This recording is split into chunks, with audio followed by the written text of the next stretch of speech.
Plans ఏంటి? క్లియర్‌గా కనిపిస్తున్నా కూడా మరి ఎందుకిలా జరుగుతోంది? ముందేంటంటే ఇప్పుడు ఆయన చెప్పాక నాకు డౌట్ ఏంటంటే బంగారుపాళ్యం పాపం వాళ్ళేదో వాళ్ళ పని వాళ్ళు చేసుకుంటుంటే ఇప్పుడు ఎళ్లి మొత్తం అంతా అక్కడ డిస్టర్బ్ చేసేటట్టే కనిపిస్తోంది వ్యవహారం అంతా. రిషి గారు నమస్తే. నమస్కారం.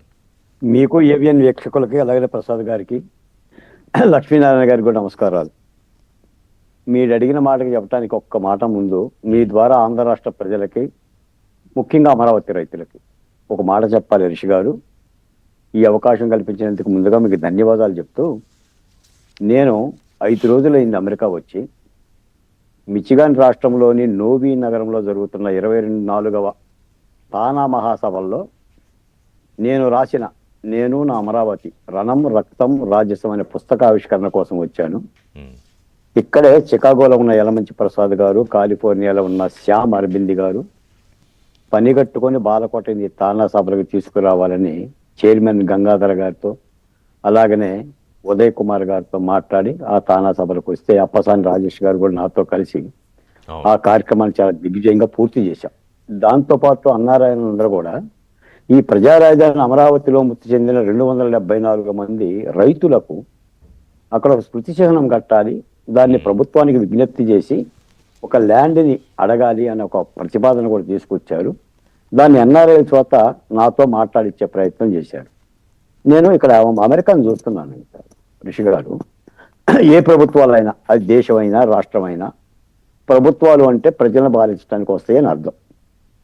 ప్రజలను ఎలా పాలిస్తారు వీళ్ళు? ప్రజల సొమ్ముని పన్నులుగా స్వీకరించి పాలిస్తారు. ఏ అధినేత కూడా తన జేబులో డబ్బులు తీసి పరిపాలించడు.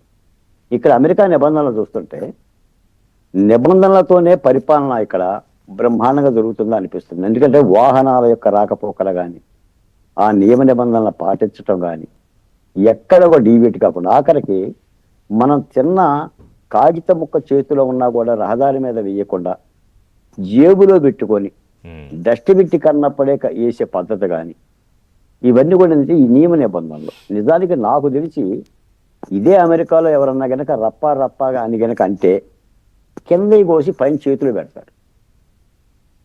అలా ఉంటుంది ఇక్కడ. అంటే ఒక ప్రజాస్వామ్యం పేరు చెప్పి ఆంధ్రప్రదేశ్లో ఈ రప్పా రాజకీయం ఏంటో రాజకీయం ఏంటో అని మాట్లాడుకోవటం అనేది మహా దిక్కుమాలిన సిగ్గుమాలిన వ్యవహారం. మీరు ఇప్పుడు అంటున్నారు 1.0లోనే చాలా దుర్మార్గం వినాశనకరమైన చూసాం. 1.0లో డాక్టర్ సుధాకర్ని చంపటం మనం చూసాం.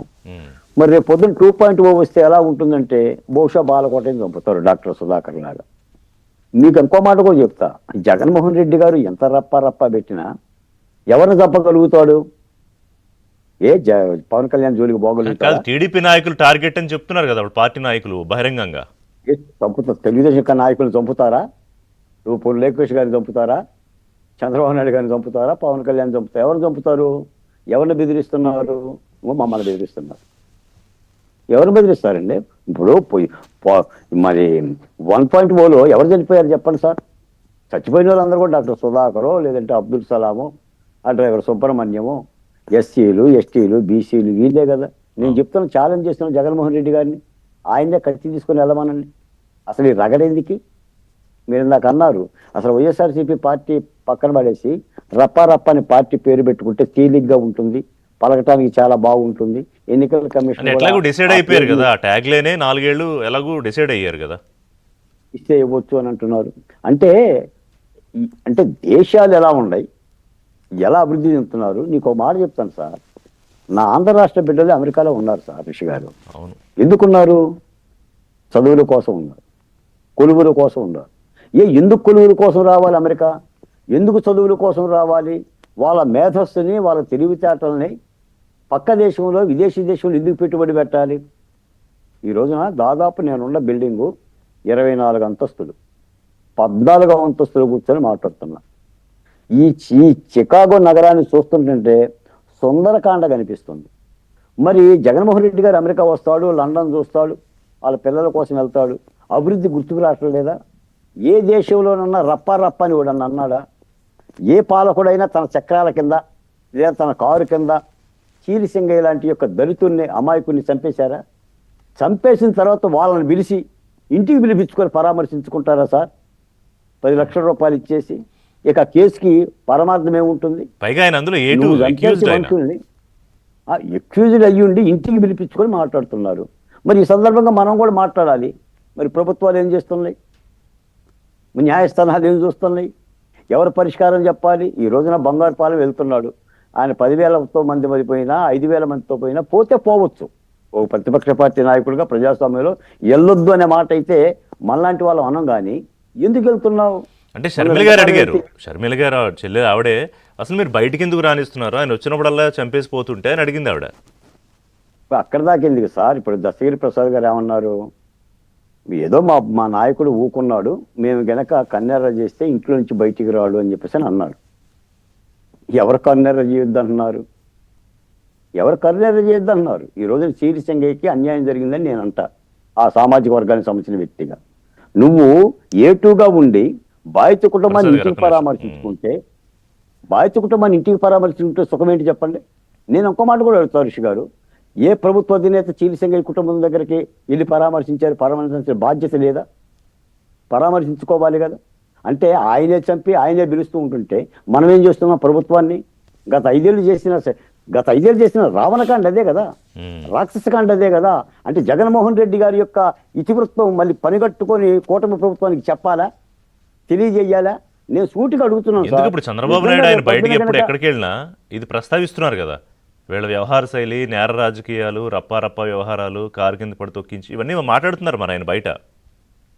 ఋషి గారు ఒక మాట చెప్తా, రోగం సరే, వైద్యం మాట ఏమిటంటాడు కార్ల్ మార్క్స్. మాట్లాడుకుంటే పరిష్కారం అవుతుందా? పరిష్కారం అవుతుందంటే నేను అడుగుతున్నాను సార్. చీలిసింగయ్య బాధిత కుటుంబాన్ని పిలిచి, భార్యని పిలిచేసి పరామర్శించేసి ఉంటే ఏంటి దాని పరిస్థితి ఏంటి సార్? ఆ కేసు పరిస్థితి ఏంటంటే, అమరావతిని వేశ్యల రాజధాని అన్న వ్యక్తి ఒక్క రోజులో బెయిల్తో బయటకు వస్తే ఆ పరిస్థితి ఏంటంటే, మరి చంద్రబాబు నాయుడు గారు ఎందుకు రాలేదు సార్? 53 రోజులు ఉన్నాడు కదా జైల్లో. ఇప్పుడు ప్రజలు అన్ని చూస్తారండి. నేను అనేది ఏంటంటే, జగన్మోహన్ రెడ్డి గారు తీరు మార్చుకుంటాడా, ఆయన వేషం మార్చుకుంటాడా, మాట మార్చుకుంటాడా, ఆయన రాజకీయం మార్చుకుంటాడా అనేది ఆయన యుద్ధం. ఎందుకంటే ఇప్పుడు నేతి బెర్రలు నెయ్యి ఎత్తినట్టుగా ఆయన మంచి గుణాలు ఎత్తికే ప్రయత్నం కాదు, కానీ ప్రభుత్వం ఏం చెయ్యాలి? ఈ రోజున ఆంధ్ర రాష్ట్రం అంతా కూడా కలవరిస్తుంది. ఎందుకు కలవరిస్తుంది?